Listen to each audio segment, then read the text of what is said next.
Welcome to Australian Hunger. I am your host, Ben. On today's show, I've got two guys from One Step Beyond. Not two guys that I interviewed together, two guys that I interviewed separately, and I'll discuss that a little bit about later on. Before then, I want to talk briefly about a particular album and kind of what it represents for me. So, Season of the Mist have re-released Mayhem's second album, Grand Declaration of War. This obviously followed the death of Euronymous, the arrest of their temporary bassist. The vocalist left, so they're basically a drummer, Hellhammer.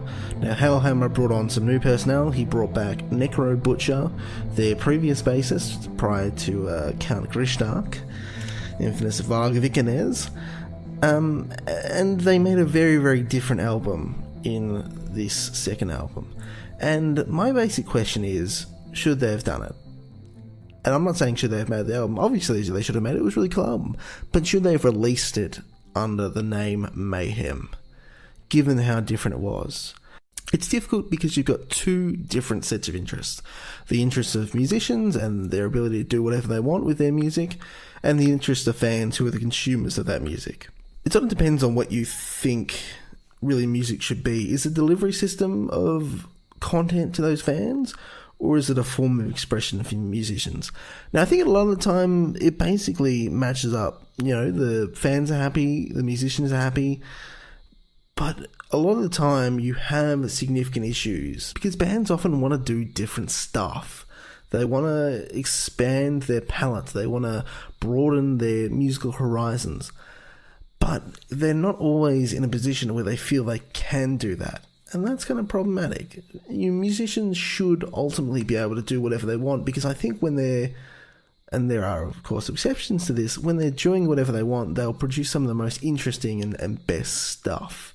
I sympathise with musicians in a lot of ways. I've talked to a bunch of them, but yeah, it's very difficult because you obviously want the fans to kind of get what they're expecting, because they're the ones who support the music, obviously. Not to the greatest extent in the current climate, but they're the ones who support the music. But, and I want to kind of emphasize this, like, as a musician, there's kind of an idea of the band. And it's not just a brand. The brand is obviously important, it goes a long way, and that's why you keep it regardless of what style you change to. Because it represents your ability to get interviews, because you've got a history, get gigs, because you've got a history, all those sorts of things.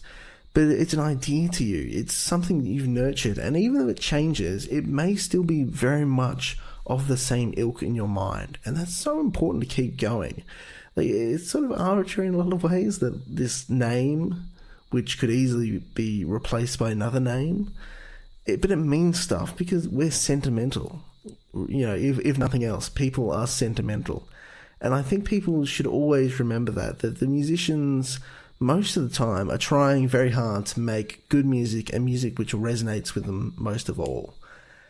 It may be unfortunate in some circumstances, but I think fans should kind of just be happy that the musicians are producing music which they enjoy, and realise that there's a lot of other bands out there which can really make music which will appeal to them, regardless of what that is. So I talked to Justin Wood and Matt Spencer of One Step Beyond. As I mentioned, not together, separately. So I interviewed Justin last week and I interviewed Matt last night.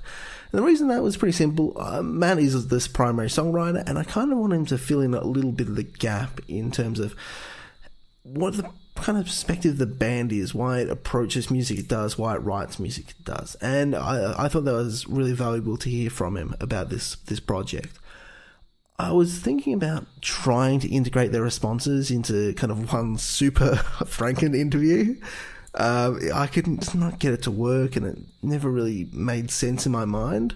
So I've just run them back to back. So first up, you'll hear Justin Wood, and second up, you'll hear Matt Spencer. In terms of the music that plays during the podcast, the first track is In the Shadow of the Beast.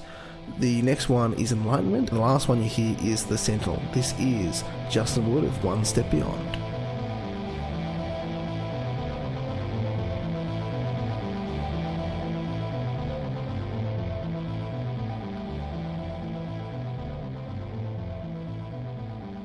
One thing that I really got from listening to, the demo, the 4 albums, the EP, is that I'm really struggling to explain just to myself, like, what kind of music you guys play.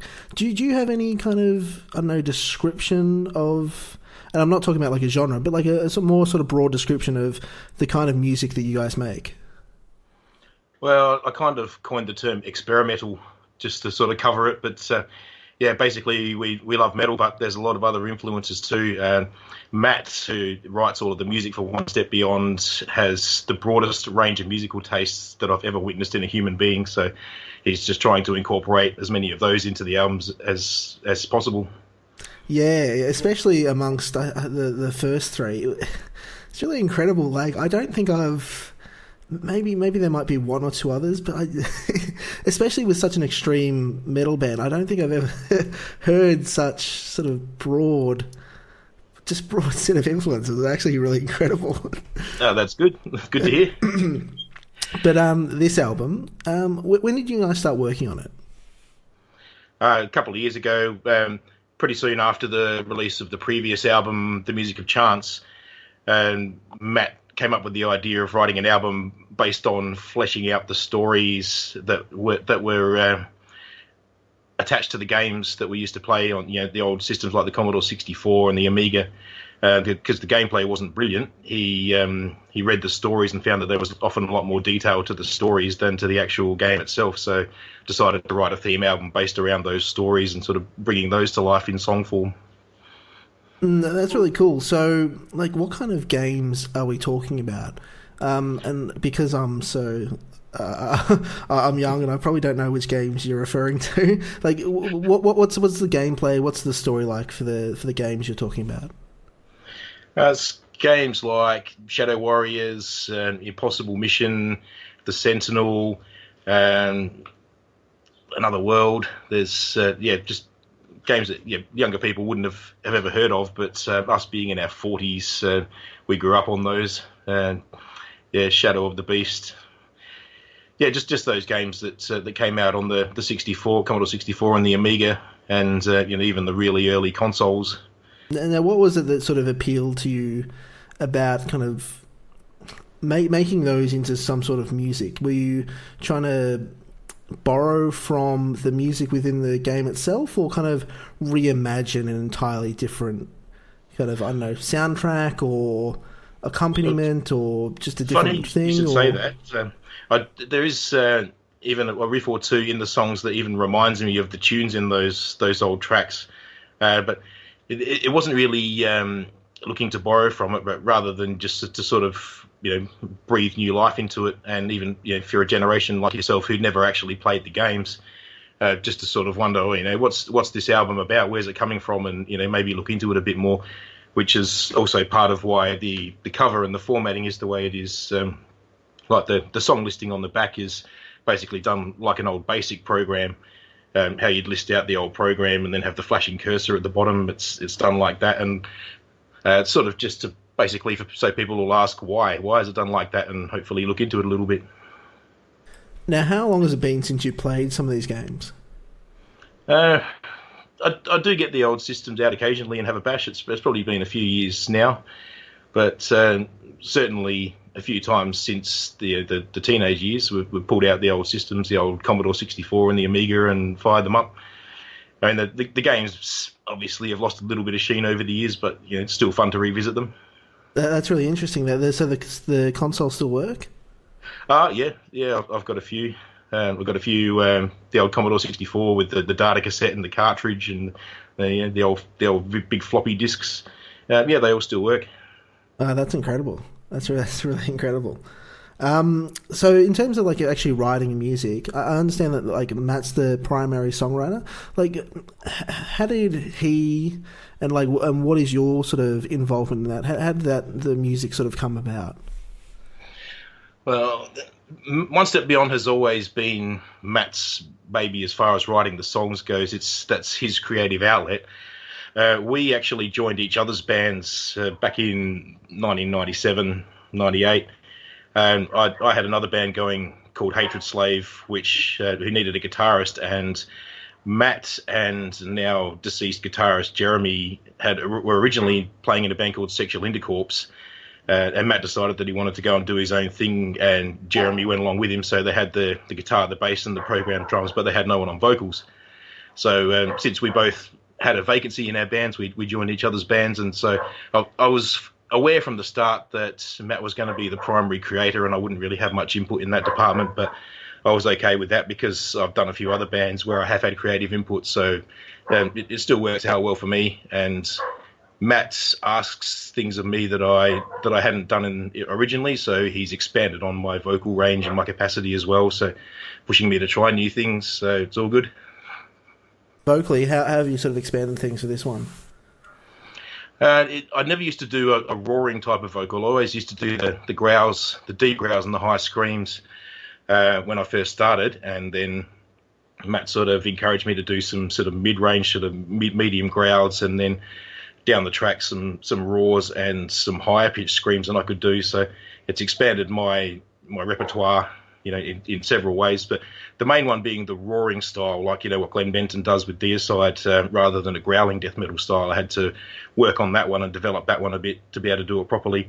Now, one thing that kind of fascinates me about this band is that because the songs are often written in a really interesting way, like if I was sort of coming to it fresh and there was sort of an instrumental track, I wouldn't really be sure where to put the vocals in a lot of tracks, just because the song's really interesting that way. Like, at what stage do the vocals come in? Does Matt lay that down for you, or do you figure out how they're going to be arranged? No, with One Step Beyond, Matt composes the whole song, and he puts the vocals exactly where he feels that they should be. Basically crafts the whole song at once. And then he'll hit me up with 3 or 4 new songs at a time to learn. So, yeah, everything in this band is written out for me. Where does the album title come from? That's one of the games, The Shadow of the Beast. That's where it's originally from, and that's where the cover artwork's based around as well. Basically, a beast spreading through the land is not in an actual specific form, but you can more so see the wave of destruction behind him. And the rest of the land's in shadow. Now, fortunately, the printing came out quite dark on this cover, which wasn't exactly planned. It does tie in fairly well with the whole being in the shadows theme, but it's a little dark for our liking, unfortunately, but never mind, these things happen. In terms of you guys playing live, so like it's obviously a little bit difficult being a two-piece, but you guys played a show last year, and I think it was your first show in about 8 years. Like, how do you guys feel about playing that show? Because you'd actually been playing material from, I think it would have been your 2014 release, which no one actually heard at that stage, and I think you might have played stuff from this release as well. Yes, that was the first time we played songs from those 2 albums live.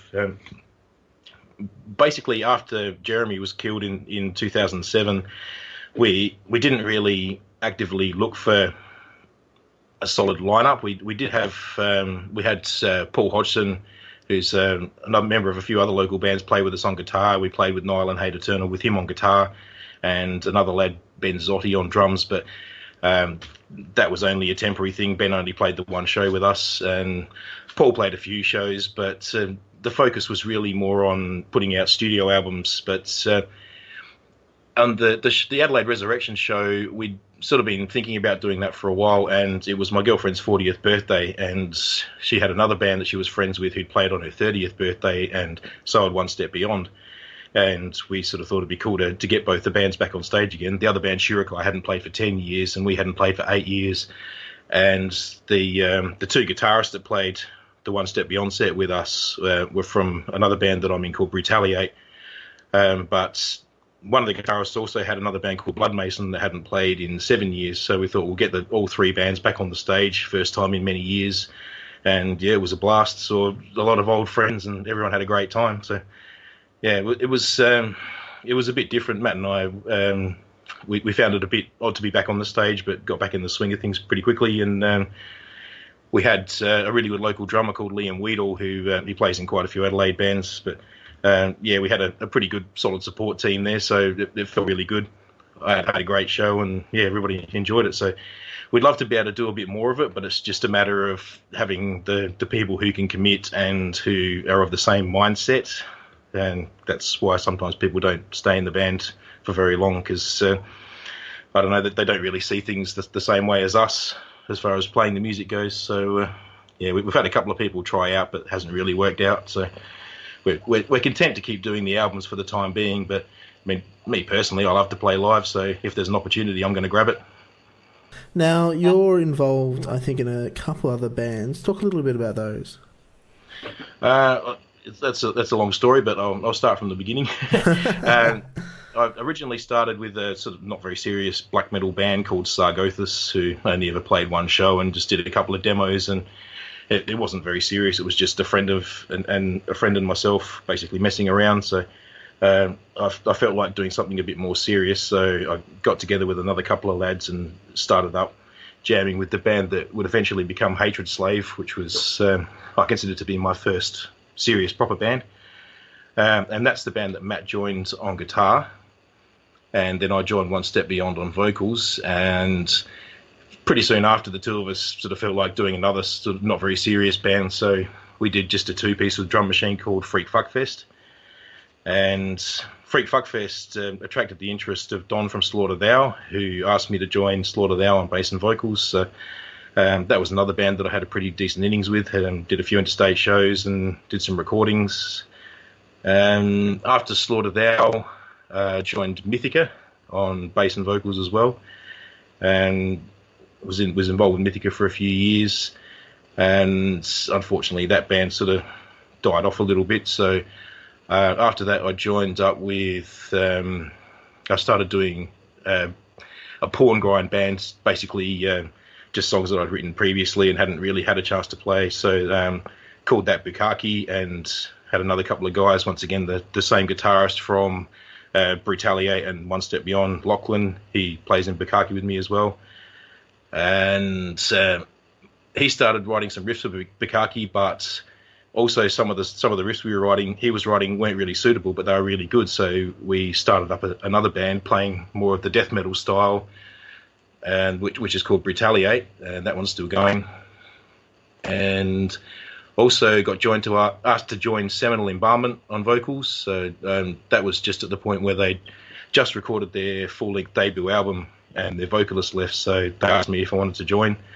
And I hadn't been involved in a band where it was just standalone vocals actively on the stage for a while. It was always with the bass, so I thought it'd be cool to do a band that just had just frontman vocals again. So played with Sentinel Embalmment. We did a few pretty good shows, and yeah, that's all of them, I think. So they all kind of revolve around, I don't know, sort of vaguely death metal. What's kind of kept you playing and singing in that style? It's what I'm good at, and it's what I enjoy. Short answer, yeah. Look, there's a lot of things that I'm not brilliant at, but death metal vocals is one thing where I'm confident. I'll stand up against anyone on the microphone to do death metal vocals. Bass, I'm not too bad. Thankfully, I don't play bass in One Step Beyond because Matt's a lot better at it than I am. But I like playing more like the heavy death metal and grindcore style, and I like to play it. I love to sing it. It's in my blood. So when do you start playing and doing vocals? When did I start? That was 1995, but I wasn't particularly good at it at the time. I probably sort of started to get pretty decent at it sort of early 2000s, round about once Freak Fuckfest sort of had been around for a little while, and I started to play with Slaughter Thou and learn some harder songs and coordinate the bass and the vocals. That was about it. So yeah, early 2000s was when I would consider myself to be half decent. In terms of like any kind of music, not just death metal, not just metal, anything, like, what are some of your favourite albums or bands? Ooh. From growing up, I mean, I grew up on the heavy sort of thrash, Slayer, Creator, Megadeth, Metallica, Anthrax, all that sort of early stuff, and the real early Florida death metal, Deicide, Morbid Angel, Obituary, and started off listening to those, and my tastes haven't really changed a lot. I did listen to a bit of the really angry, violent hip hop, and a little bit of sort of grunge and like the other sort of heavy styles, but death metal's always been predominantly my favourite. And sort of nowadays, I've been listening to Decrepit Birth a lot. They're brilliant. Obscura, new bands. Yeah, there's a few from the slam genre, but yeah, I still mainly listen to the classic, the old death metal stuff. Sort of 90s Napalm Death, Carcass.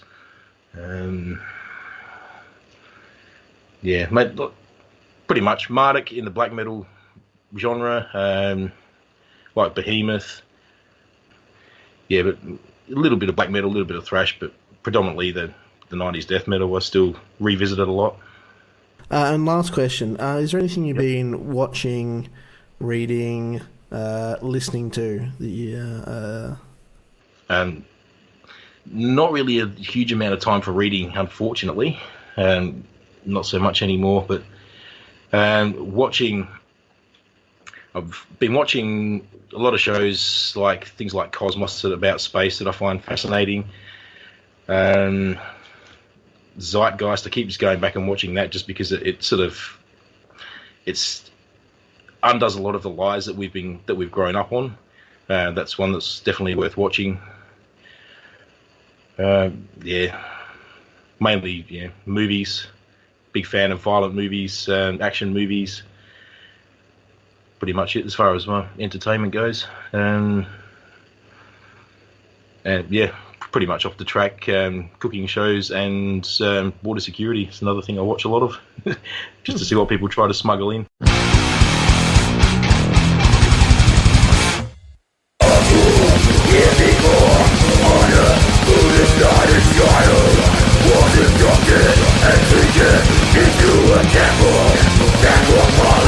Presided over by the beast, taking care of the making of the darkness. Captain to the beast. Deep inside the deepest, buried underneath. He was needed, ocean view of the battle. Think is not, go to the eyes of mankind. If you're darkness, then I need what transforms.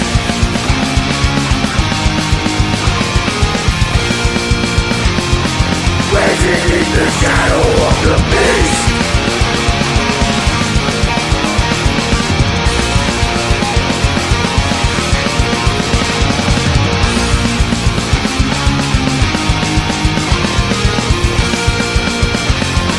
Raging in the shadow of the beast.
writing the album?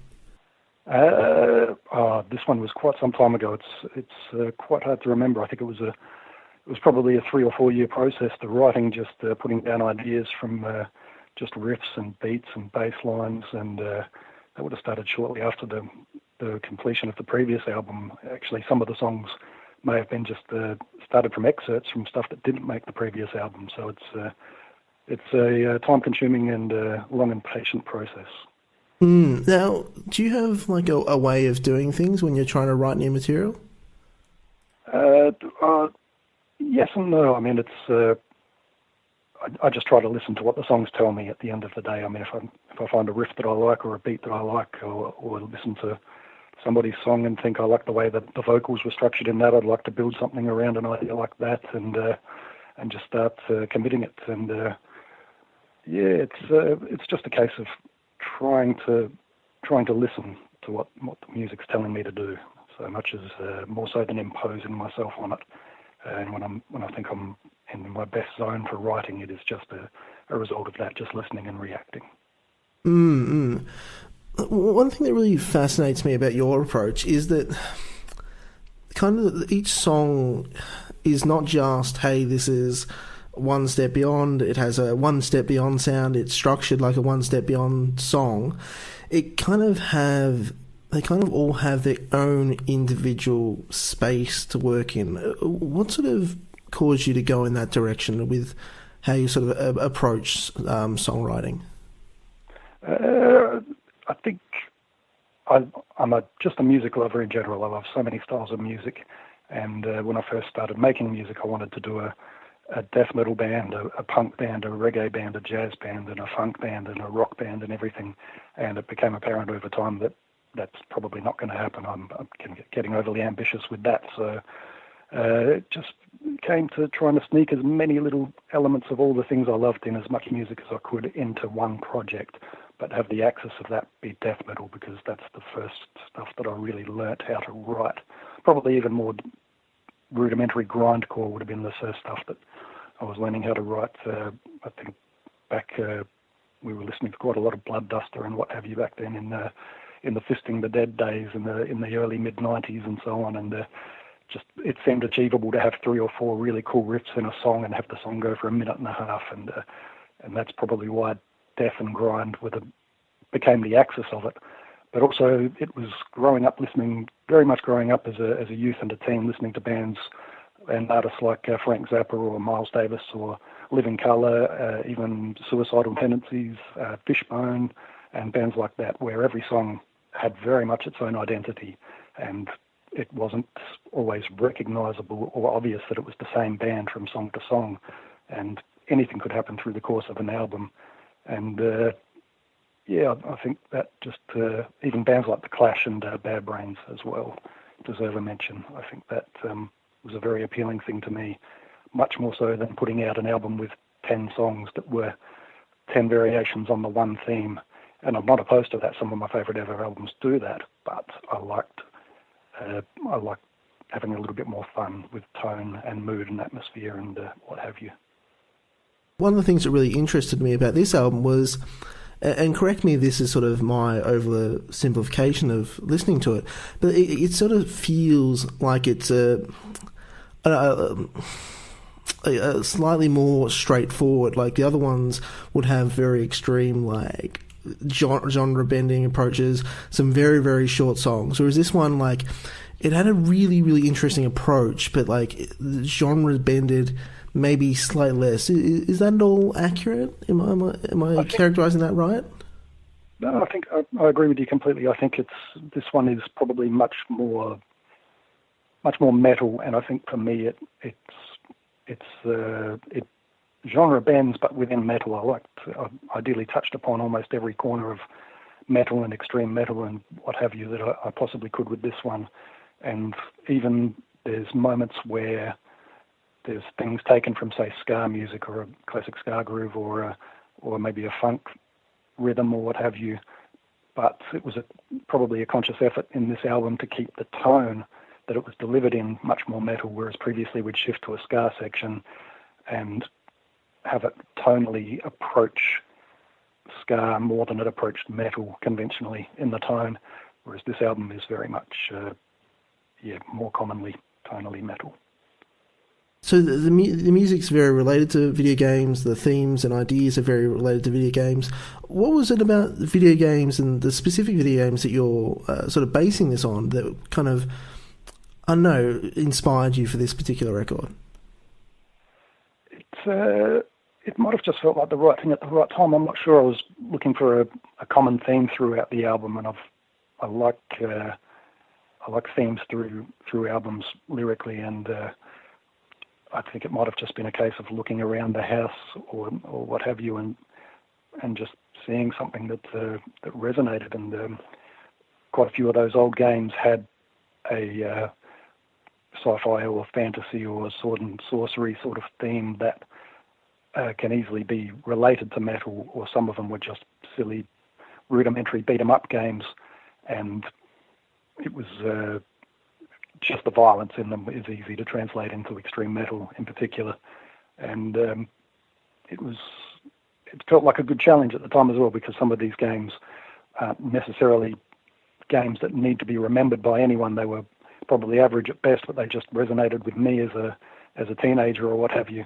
and it was just a fun little self-indulgence to try and extrapolate a little story or what have you from their paragraph long plots that they'd have on the back of the boxes and so on. So it was a case of probably remembering some of the games that I really enjoyed back then that could easily be translated in some respect into lyrics appropriate for a metal album.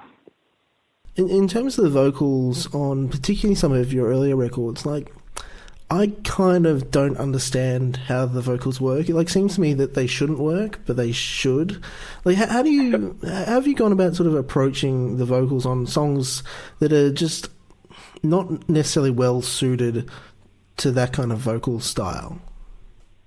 Yeah, it's been very difficult, and sometimes I end up being a real almost unpleasant taskmaster with Justin. You'd have to ask him about it. I try to be diplomatic, but trying to just find, we spend a lot of time just getting to pitch and tone and making sure something's not quite completely screamy or completely growly, or just finding a middle ground where it can be snarly or something, and have it be extreme but not utterly intense, so it alienates itself from the musical atmospheres that might not be always intense or extreme. And it's been difficult. We've always been hesitant to completely sing, probably because I'm speaking for myself, I'm rubbish at it, and I'm sure Justin can do a decent job when push came to shove, but he feels much more comfortable grunting or snarling or screaming or barking or what have you. So it was just always a case of, can we get away with this, and what's the best way we can get away with it? And sometimes it would just be mitigating the extremity of it while still having it be extreme metal vocals, probably predominantly over a groove that might be structurally more suited to reggae music, or tones that might be more ambient or whatever. And I think sometimes it works, and sometimes it's a stretch, definitely for some listeners. But I think it's fun. Definitely. I want to dive sort of into your background a little bit. You mentioned that you sort of started off with death metal and grindcore kind of being your primary, musical forms, I guess. What was it that originally appealed to you about those? Well, I think they were certainly the ones that came to me when I started playing instruments. The ones that were first seemed accessible for me to be able to write to, but I'd grown up with preceding them. Everything from Black Sabbath and Blue Oyster Cult would have been probably my introductions to heavy music, then through groups like Suicidal Tendencies and Slayer and Metallica, and of course back then everyone's stepping stone to more extreme things was Pantera. And I think sometime at school someone just chucked on Tomb of the Mutilated, and it sounded like just a logical extension of all things that were extreme and wonderfully absurd. And I think what probably connected with me mostly was that the lad that put it on was singing along to it, and I'd never heard these intense growls like Chris Barnes had on that album in particular. And this lad sitting across from me was sitting there just mirroring it perfectly. And I thought, instead of listening to that, thinking, no, there's no way anyone could actually do that. This lad was sitting right next to me just doing it, and he was nailing it. It was fantastic. Seeing him do death vocals in the flesh is my first exposure to that sort of thing, and I thought, that's pretty cool. And I think shortly after that, someone gave me a tape of Spiritual Healing by Death, and that just, again, sounded extreme, but in a completely different way to how Tomb of the Mutilated was, and with the legible vocals, and Chuck had a social conscience, or a social awareness at least, with his venomous attitude, and I thought that was fantastic. And the real clincher was probably the Live Corruption video by Napalm Death, seeing that and being able to put a face to the performance and seeing how it was physically performed and played on the guitars and the drums, and seeing a blast beat performed for the first time, and with such velocity and like a tornado as Mick Harris delivered it, and seeing just the way the crowds interacted with it was just, wow, I'd seen metal before, but not like that, with that energy, and I think that was appealing as an angsty teenager, just a great release of energy, and it all felt just a little bit dangerous as well, and very appealing in that respect to someone that enjoyed horror films and so on. It was a logical step, I think. Enlightenment.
And what about the other bands that you were talking about? Like, how did they sort of get incorporated into your sort of musical landscape, being in a lot of ways very different from those kind of death metal bands and grindcore bands in case of Napalm Death?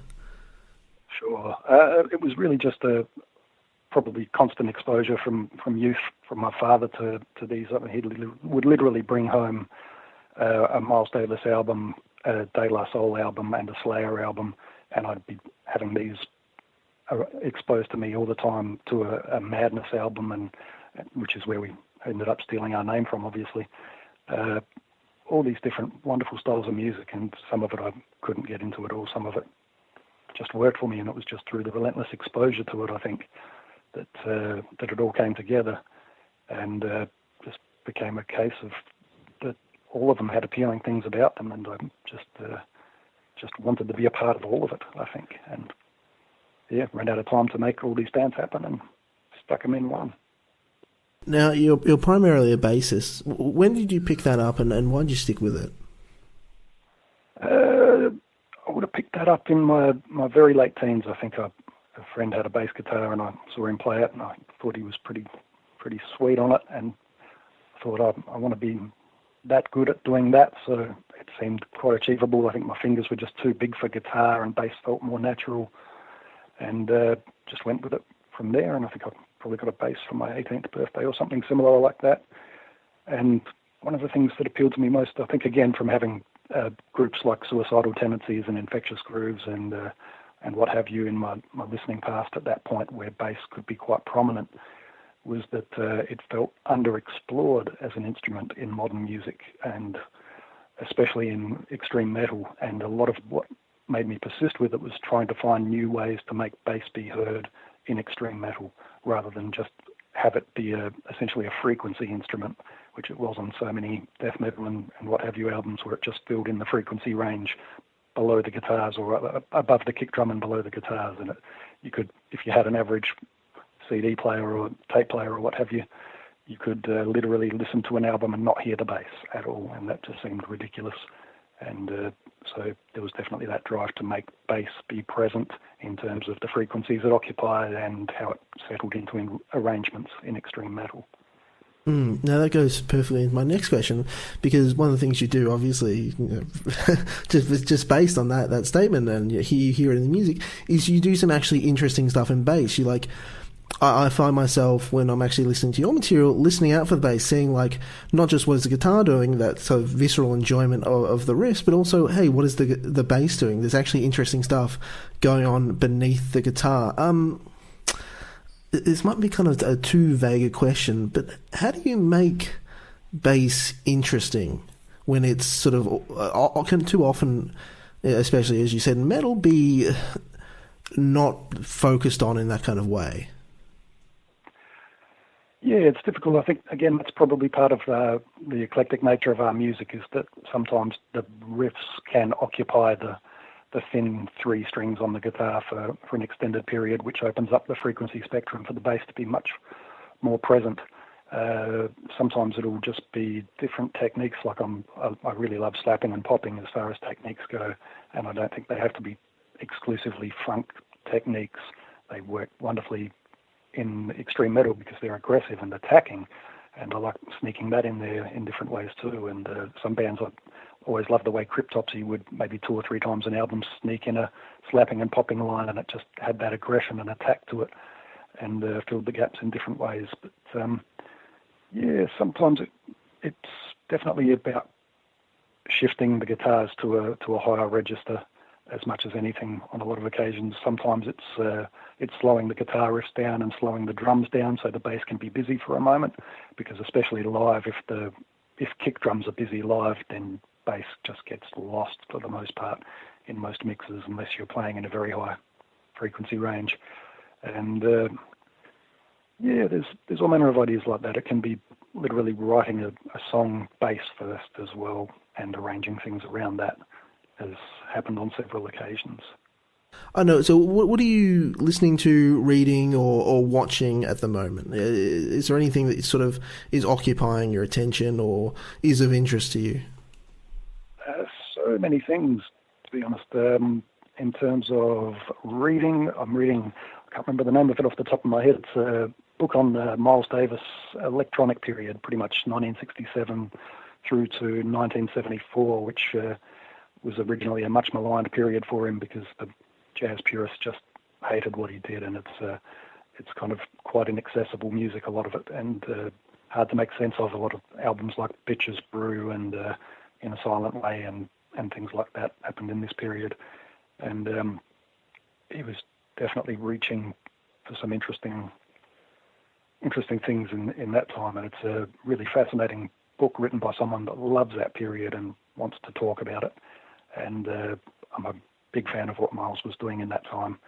So definitely while reading that, I've been listening to a lot of Miles from that period, probably Pangea and Agata in particular. I think are challenging and interesting albums, and they're kind of easy to dismiss as just jams while people are trying to write songs. And I think that's a lot of what Miles did at that time, was he would capture the journey rather than the result. And sometimes it can just be sloppy and what have you, but sometimes it works a treat.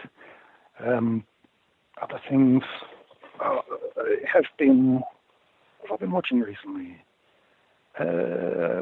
I watched a Terrence Malick film the other night, Thin Red Line, which I've been meaning to watch for a decade or so. Just an interesting war film. It gets a little bit cryptic and ambiguous at times, but just stunning cinematography. I think he's a fascinating filmmaker. I think he upset the Hollywood system quite heavily in the 1970s, and it took him 30 years to make another film. And I'm not sure it was worth the wait, but it was definitely worth a watch. And in terms of listening, my attention span shifts very quickly with music, so there's a lot of different things I'm thinking. Definitely, I've been writing for another project I'm working on is a semi-funeral doom sort of album, so I've been listening to quite a few bands. Mournful Congregation from my hometown are always fantastic, and Worship, fairly seminal, I guess, in the style, and Esoteric, the English band, that do a really psychedelic-laced sort of interpretation of funeral doom. Wee bits of Frank Zappa, as usual, always seems to crop up. I'm a real sucker for Detroit techno, so Jeff Mills is always on my playlist. Love techno in its infancy, when it was not so much for the dance floor as music for your mind, and before it got sanitized in popular culture. Lots of those. Dismember, always seem to come back to Dismember these last few years, especially some of their more recent albums that I didn't give too much of mind to when they were first released. I think they're excellent. Autopsy, revisiting Autopsy, Acts of the Unspeakable, I think is a genius album, and wonderfully sloppy and under-processed, and probably wasn't even mastered, and some of the playing sounds like it could use another take, but the songs are just brilliant, and I love the spontaneously expressive guitar solos in it as well. I love improvised guitar leads as much as I love structured leads. I love improvised leads, which have sometimes a more genuine feel to them, so I love that in Autopsy's music in particular. I could go on and on.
That was the Sentinel. Before that, we heard Enlightenment, and the first track was In the Shadow of the Beast from the album of the same name, all by One Step Beyond. Thank you for Justin and Matt chatting to me. I think it's very indulgent of me to have said, hey, I've interviewed one member, can I interview another? But I really appreciate them going along with me and helping to get this episode out there. Before I finish up, I just want to recommend an album. This is If Only Every Day Could Be Like This by Even the Trees, Canadian post-hardcore band. You know, I'm not necessarily the biggest fan of post-hardcore, but I think this album really represents sort of one of the ways in which records from a genre that kind of outside your general preference can really speak to you. Obviously, I think it's just musically quite good. It's very emotive. It has great melodic expression in a lot of parts. But I think really the way it sort of reaches out to me is because it includes genres which I like. Sort of a proggy approach, a post-rock approach. And I think that's really key, because not only does it include the genres which I enjoy, distinct from anything else, but also means that some of the elements which I can often find a little bit repetitive, and I'm not sort of singling out post-hardcore, all stuff has it, thrash has it, death metal has it, black metal has it. I'm just not as sensitive to the repetitive nature of it as I am in post-hardcore. It sort of also means that they've got a lot of different avenues to go on, and they don't kind of rely on those elements like a crutch, which I feel like a lot of post-hardcore bands do in a certain sense, but also maybe that's just their prime go-to. It's not like a crutch in the sense that they feel like, oh, we've got nothing else, we have to fall back on this. No, it's something that they actively want to do. And I think a lot of bands can often benefit from having a lot of different other ways to approach how a song is structured, not just to go down the same avenue, whether it's by choice or by absolute necessity, but to be able to explore different things. And I think it's really great for music to kind of incorporate a wide variety of influences. Not every band needs to go as insane and quite impressive as One Step Beyond. If you've listened to their first 3 records, you know exactly what I'm talking about. But I think every band can really benefit from a wide variety of influences. I'm hoping to have another interview tomorrow and get it out later in the week. But thank you for joining me, and I hope I'll catch you later. Bye.